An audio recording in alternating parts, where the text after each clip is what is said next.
Welcome to Business Reporter's The Future of Responsible Business campaign. I'm Rachel Hicks. If you want today's customers to pick your products from shelves, you'll need to do better than just wrapping them in eye-catching branding and packaging.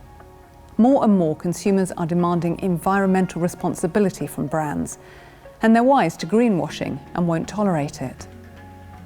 How can companies use safe materials in their packaging? Can it be good business? Alina Malm, Head of Global Sustainability and Circular Economy from Siegwerk, believes that a solid sustainability strategy can be a path to a loyal customer base.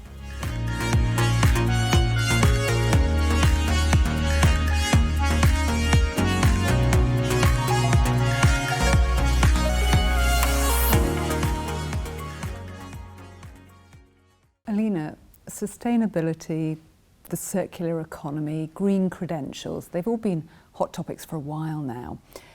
How far have we really progressed? I think we've progressed quite far, especially the last 5 years have accelerated the journey quite a bit. If I look at businesses, we see more and more businesses coming out with really well thought through and ambitious sustainability strategies, and businesses that do not shy away from actually also looking at their product offering, designing out certain products, designing in new products. And this is really new to the space. It's not only here's my business and here's sustainability, but it's really becoming one more and more. Also, regulators have come quite far, and this is to acknowledge. If we look at the regulatory space, we see more and more policies coming out, laws coming out that actually force businesses into sustainability or incentivize it. Let it be through more data transparency that is required, as will be in the EU soon. Or that we make companies responsible for the end of life of their products, like we see in much law around waste management. And also consumers have come quite far. If you look at the average consumer today, the consumer is much more conscious about the choices they make and are also willing to sort of sacrifice maybe the least expensive option for the options that's a bit more pricey because they know about the side effects of the least expensive, unsustainable option. But we still have a far way to go. If you look into any grocery store, into any retail store, into probably any board meeting, we are still very much addicted to growth. We are still very much often shying away from difficult conversations on who is actually paying the bill for my unsustainable behavior. And this has to change. We have to move from sort of this capitalist system that is often also built on exploitation of the weaker ones, that is built on short-term growth, to something like, for example, equitable circular economy that is much more sustainable because its design is set up to be sustainable. So, bearing all of that in mind, why are we still so behind? Because we penalize sustainable behavior and business operations, and we incentivize unsustainable operations and businesses. And just to give you a few examples, if you run a company that is publicly listed, your shareholders will probably want to see short-term wins. In order to achieve these, you have to sort of sometimes sacrifice mid-term gains for sustainability, for example. Your own incentive scheme might be linked to that.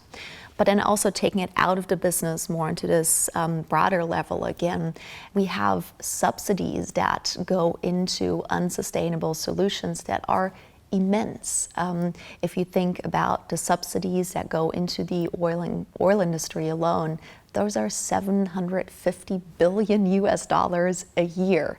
That is the GDP of an average European country. How should a sustainable option alternative compete against that if it's such highly subsidized?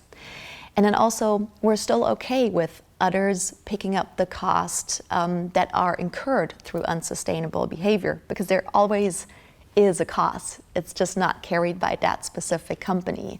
Let it be paying non-livable wages, but also looking at cleanups, for example, from environmental damage that is done in any industry. Really, you will find examples.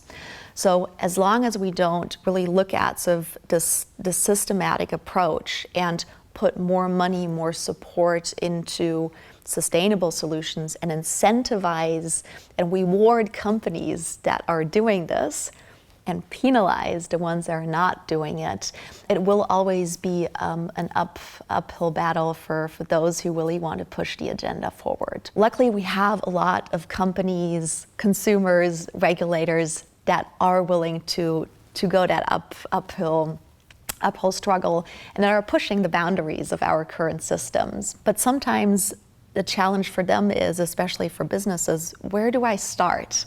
The space of sustainability is so big. You just mentioned a few of the tag words that are out there. So where do I start when I really want to transform my business? This practicality, I think, is another hindering that we see why not more businesses move forward more quickly. You've talked about how some sustainable options are being penalised, but with the high cost of energy and fuel, aren't we in that case finding that that's an incentive to push operations towards using more green energy? Yeah, there are good examples out there. I think where this argument holds true is if we look at renewable electricity, there is a race from businesses to consumers to install solar panels. We don't have enough people to actually install those at the moment because the business case has gotten so much better. Payback times have almost cut in half depending on where you are. And this is good. And this shows that market mechanisms work also in the sustainability space. But in many other spaces, we often only see sort of this incentive in peak moments. And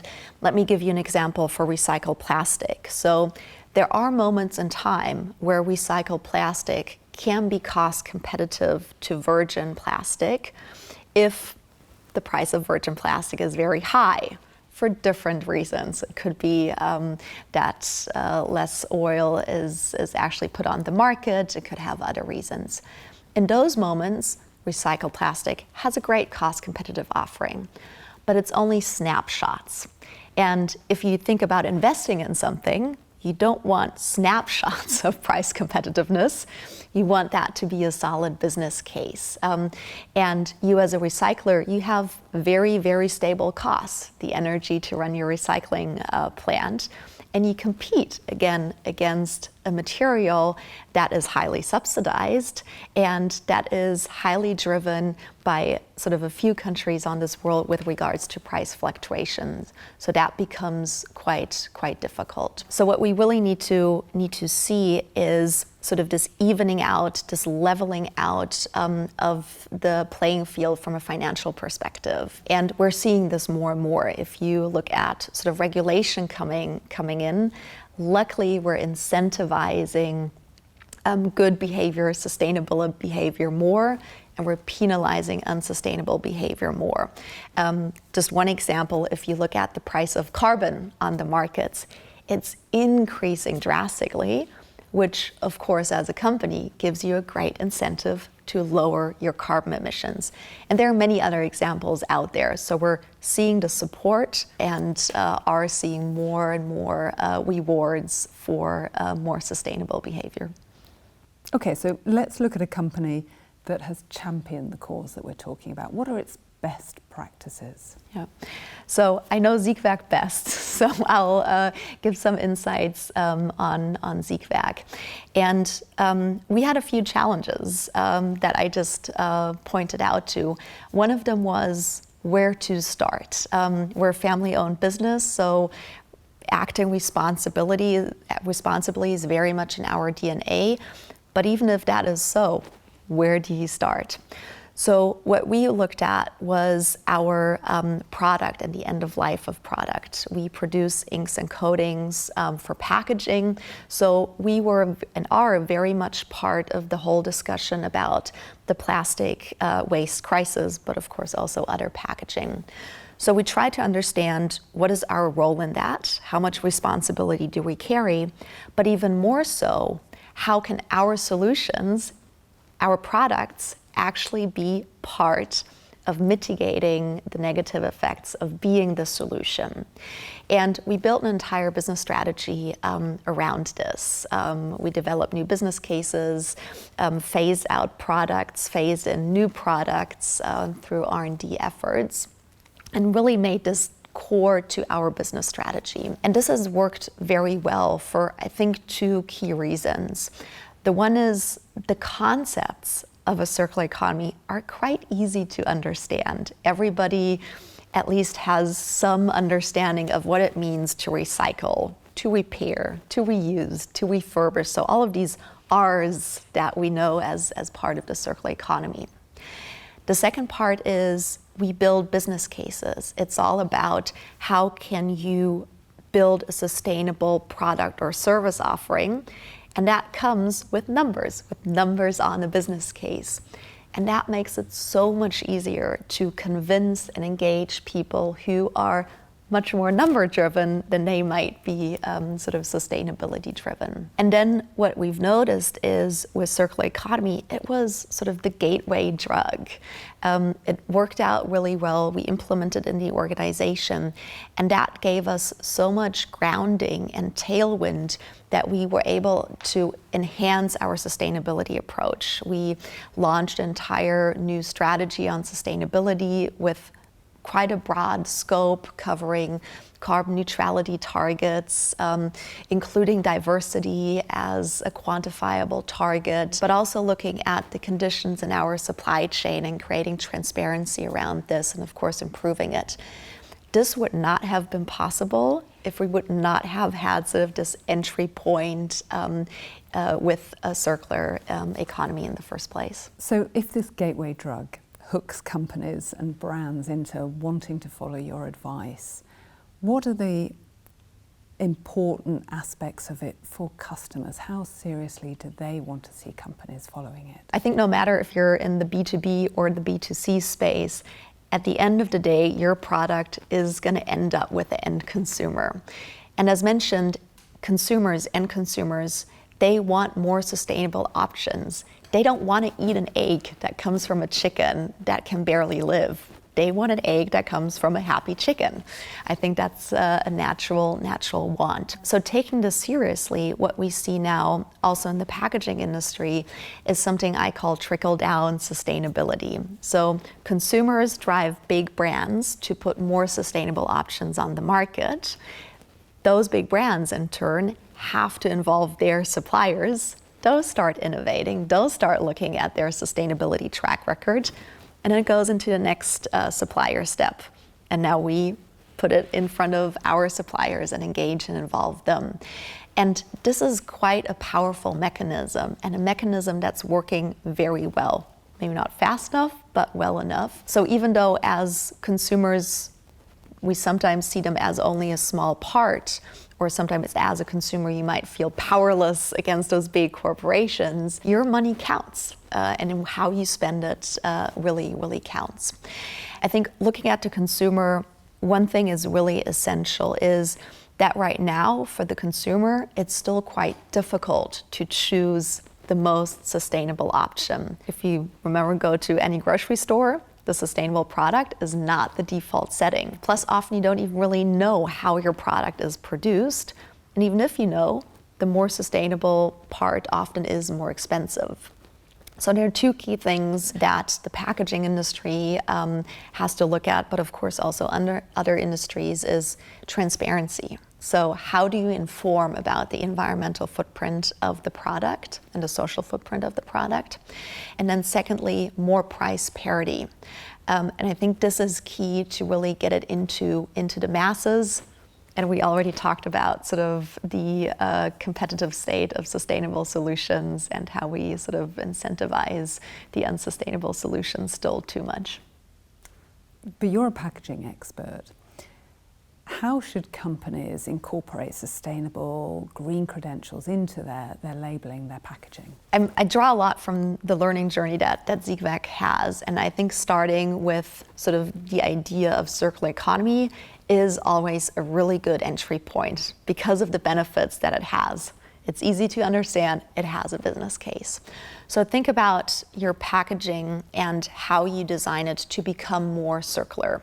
For us, inks and coatings are a key enabler for circularity because they provide functionality to more circular packaging, for example, for more recyclable packaging in these technology transformations. But we can't recycle our way out of this. So what is really important that if a company in the packaging space thinks circularity, that they also think, how can you support reuse systems? We, from an inks and coatings perspective, think about how can we manage standardization of packaging for reuse while still offering the brand this marketing space that packaging has by inking it, de-inking it, re-inking it, and offering a really good option. The other area of circularity is renewability. So how can you get more non-fossil based raw materials into your packaging? And one we all know is paper. It's sort of the oldest kid on the block when it comes to renewable material. But here again, we also have to look at functionality. So thinking about how can we bring in sort of a grease barrier, a water barrier, because of course you don't want everything just leaking through the paper. And then ultimately, sometimes the packaging space and these circular packaging transformations, they can be highly complex. And not every company has packaging experts, especially small brands. So what we actually are also offering is ready-made, fully circular packaging that small brands can source. It has the transparency, it has the full circularity, giving sort of an easy option to make that transition that I was talking about, sort of a first easy step. But circularity is also only the start of the story. And if we think about packaging, safety is the other part I really want to put out there, thinking about sustainability. So as a consumer, you want to be sure that none of your components on packaging have any harm on you. So this is something where we put a lot of effort into as sort of a baseline with zero tolerance, I would like to say. And then if you look at sort of the other two key aspects that for me define this sustainable packaging is carbon neutrality and fairness in the supply chain. Carbon neutrality, meaning zero emissions ideally while you produce, and fairness in the supply chain, meaning that there's nobody who suffers from your business practices. So if we're to look into the future, how would you like to see the evolution of packaging over the next decade? Yeah. I would like to see a fully circular packaging space, and luckily I'm not alone, so there's many people working on this. With fully circular, I mean that we have high rates of recyclability, meaning that there was massive investments in infrastructure, and we actually also created sort of a high value material at the end of the recycling stream that we're feeding back into. Talking circularity, I of course also mean high reuse rates because we cannot recycle our way out of it. I want to see more startups in this space, and I want to see big brands engaging in this topic. The other thing I want to see is sort of this part of equitable circular economy. So to make sure that in no circular business model we exploit other people or we don't create really good working conditions or harm the environment that we're producing in. And lastly, transparency. In 10 years, I want to see us having much more knowledge about the actual impact our products have, but also communicating that really well to the consumer to actually give the consumer the choice to then be in a space where circularity is the default setting and sustainability is the default setting. This has been Alina Mahn from Siegwerk.